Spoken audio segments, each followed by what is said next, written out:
There was no way Gotham Season 5 was ever going to truly work to its 100%. It could either be a lame rushed payoff to the No Man's Land arc set up in Season 4, or a lame rushed payoff to the entire show, because of its premature final season status, which obviously wasn't planned for, and its significantly shorter episode count. Naturally some things would have to end up on the shelf. It was always going to be a give and take season. You can't really conclude Gotham in No Man's Land, however if you throw away the No Man's Land plot altogether, then Season 4's ending becomes pretty superfluous. Unfortunately, in the Season 5 we ended up with the worst of both worlds, due to a lack of common sense in pacing the season. Season 5 clearly wanted to focus strictly on No Man's Land, and then just to tack a finale on at the end to round off the show. The problem is that No Man's Land didn't really get a worthy payoff either. What we had set up with No Man's Land was an almost post-apocalyptic Gotham war zone where specific villains had taken up territory for their own. It was a shake-up in power which led a city full of innocent civilians into the hands of Gotham's terrifying underworld. In Season 4, and hell, even the opening episode of Season 5, we had established who was doing what, allowing for this story to unravel. But rather than showcasing these stories for these enemies and paying off all that story potential, they instead decided to just bum about for a bit. Rather than being villain-centric like Seasons 2 to 4, Season 5 instead puts Jim Gordon at the heart of the action. Now, I wouldn't necessarily have so much of an issue with this if Jim Gordon weren't such a dull character for most of this season. It's not that he's underdeveloped or anything, or that he ever were a bad character. It's just that they don't really do enough with him for him to warrant his screen time. He's just a bit repetitive this time around. Here's a drinking game for Season 5. Take a shot every time Jim Gordon says something along the lines of, "There is light," or "There is hope," and then take a shot every time he makes a rousing speech, and take a shot every time he makes a desperate phone call. You'll actually be sober, because you got so drunk that you actually made it to being post-drunk, where you're no longer drunk because this is the new sober for you, and that's just life now. Now, these are all fine ideas for an episode or a scene, but all 12 episodes of Season 5? It's pretty much all he does this season. Well, anyway, he's surely off to go defeat Scarecrow, Freeze, Firefly, and Ventriloquist, and investigate the terrifying Man-Bat which terrorizes Gotham as showcased at the end of Season 4. Right? Well, sadly not. Instead, Jim Gordon needs to investigate a mind control chip implanted into the Riddler's brain, and then butt heads with his old soldier buddy Eduardo, who will go on to become Bane with the help of Nyssa Al Ghul before we can get to any of that. Also, let's not forget Magpie and the Granny, but that's just it. We don't get to any of that.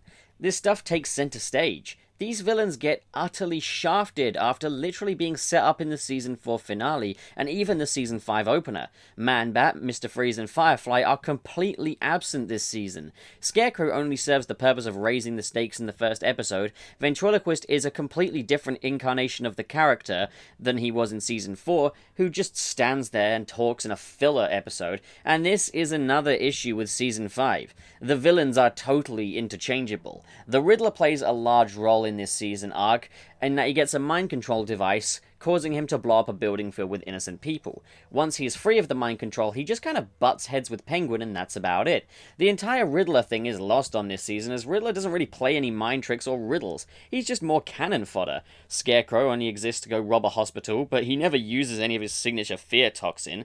Victor Zsasz plays a small role in the season, but like Riddler, he's reduced to just being cannon fodder. Selina Kyle is benched for most of the story, as she gets a brief suicide arc at the beginning of Season 5, then goes berserk for an episode, and then just kind of gets forgotten and she just becomes scenery.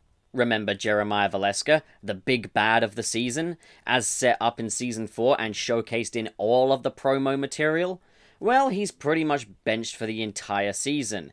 He doesn't get to show up in the first few episodes, and then he gets 10-second long appearances in like 3 episodes, until his grand master plan comes and goes in his own episode Ace Chemicals, which ends up being the best episode of the season, as it's the only episode to actually showcase a well-fleshed out character dynamic with earned conflicts and stakes. The trouble is that once this episode is over, you've got the next half of the season to get through before you can hope to see Jeremiah again, and we'll get to that later. Bruce Wayne, to all intents and purposes, is a soldier without a gun in this season, which I guess is a bit of foreshadowing as to who he'll actually go on to be. However, he feels a bit tired this season. Not literally, but as a character. It feels there was really no further they could take him without forcing it. He pretty much serves the purpose of beating up enemies and being all sentimental with Selina. The only time his character really develops in Season 5 is when Bane breaks Alfred's back, and Bruce goes to confront Bane himself. However, it just feels forced as the circumstances don't really allow for this to happen convincingly. Alfred decides he's going to go toe-to-toe with Bane. Bad idea. And then he gets his back broken. Bruce goes in with some armor and tech, but Bane isn't defeated by Bruce, but instead defeated by a horde of bats, which is kind of meant to inspire Bruce. I can appreciate an attempt here, but this all feels just forced to raise the stakes for a No Man's Land finale. Bane's payoff doesn't really work because Bane had no right to be in this story in the first place. The origin of this character with Eduardo is extremely dull and unnecessary, and when he does become Bane, things just don't click as they should with the storyline. Even though I do actually like this performance and this version of the character, if they wanted to do Bane in this season to raise the stakes, he should have been the secret weapon for another of the villains, rather than just being the big bad. Bane should have been more just a hitman that was contracted by one of the other villains to keep Jim Gordon and the GCPD out of their territory. Or maybe played some kind of a role in the whole war aspect. The point is, Bane did not earn the role of being the big bad in Season 5. There are, however, 4 characters who do redeem this whole thing. Well, somewhat. Oswald Cobblepot's developments actually feel right. He's accidentally landed himself into a position of power once again and is making the best of it in this hellhole, causing misery for others but pretending he's doing good. By the end, though, he's actually fighting for the common good while still being his nasty sibling self. He considers leaving Gotham, but is united with Jim Gordon when he realizes his love for the city. The Riddler also does get a moment like this, but it's literally just a moment, and it is a forced one. Barbara Keene and Lee Tompkins are the other 2 characters that redeem this. Barbara Keene is led on a path to redemption after the death of Tabitha Gallivan. Her hatred of Penguin for murdering the love of her life unites her with Jim Gordon in helping to deal with corruption in No Man's Land. But as well as this, in a moment of weakness, both her and Jim Gordon give in to their sexual desires and accidentally conceive a child.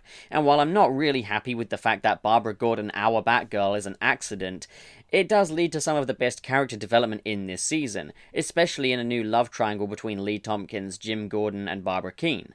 To be fair, I do think this was quite a good use of a regressive character arc for Jim Gordon, even if it was just in a fleeting moment that's led to a responsibility for the rest of his life. Jim and Barbara conceiving a child was not really a moment that I saw coming, but it was at least earned. And is probably one of the least frustrating and annoying uses of a love triangle I've seen in this sort of thing. Shortly after Barbara tells Jim she's pregnant with his child, Lee Tompkins is reunited with Jim Gordon and the 2 reconcile their differences and their love for one another, and get married. But when Bane arrives on the scene, Lee Tompkins finds herself in a position where she has to help Barbara, and the 2 set aside their differences and develop a close and unlikely bond. The last of these characters, though, is Jeremiah Valeska, the self-proclaimed face of true sanity, going to new lengths to prove his credibility to Bruce in the most twisted ways possible.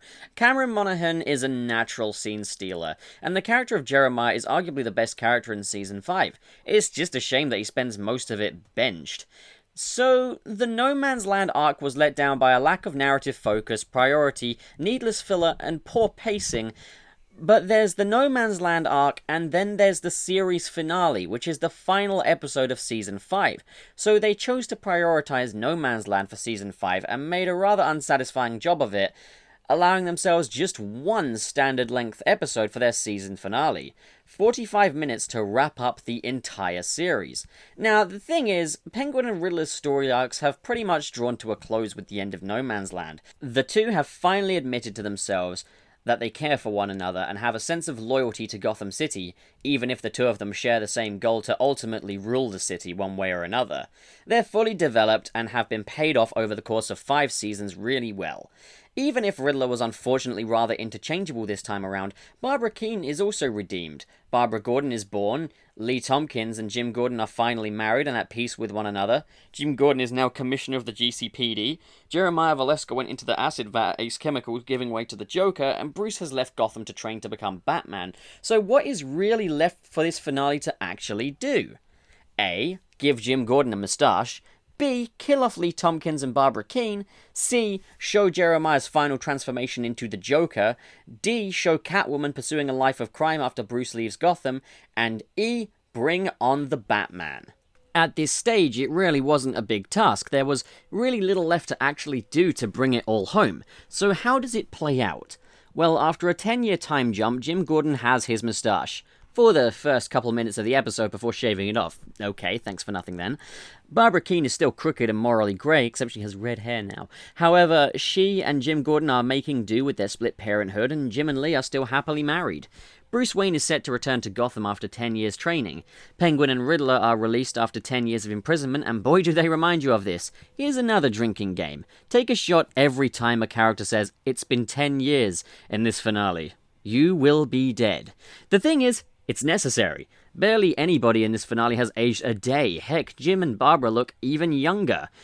Anyway, we meet the newly recast Selina Kyle, who still isn't Catwoman for some reason, who's not been coping so well without Bruce Wayne, and she's been stealing jewels to fill that void. I mean, okay, that actually fits well with her character.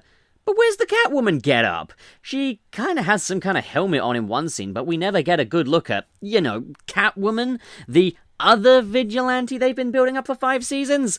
The most tragic thing is she's had outfits that more closely resemble Catwoman in the past, so there's really no excuse for this. Worse yet, recasting Catwoman with so little time for her to leave a proper impression is just, well, sad.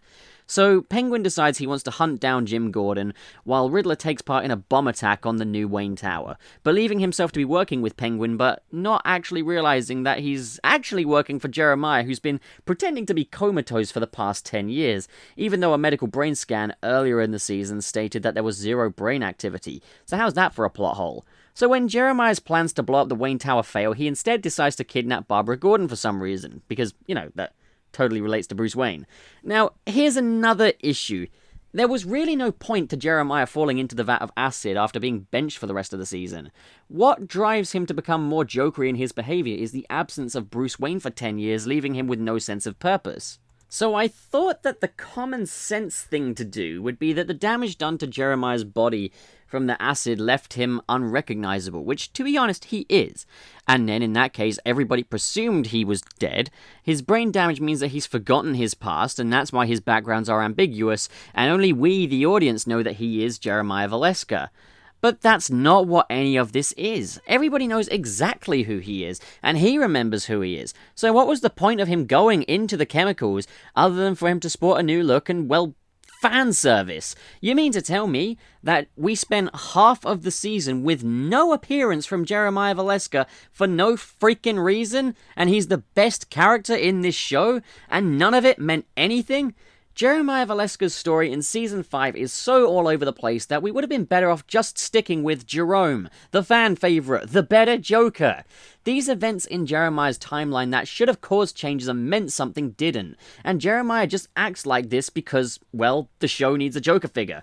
Jeremiah suggests that Ace Chemicals is where he was reborn to offer some credence, but it's just forced, and we don't really end up with any kind of showdown between Jeremiah and Bruce either, so there's no payoff to this character tension.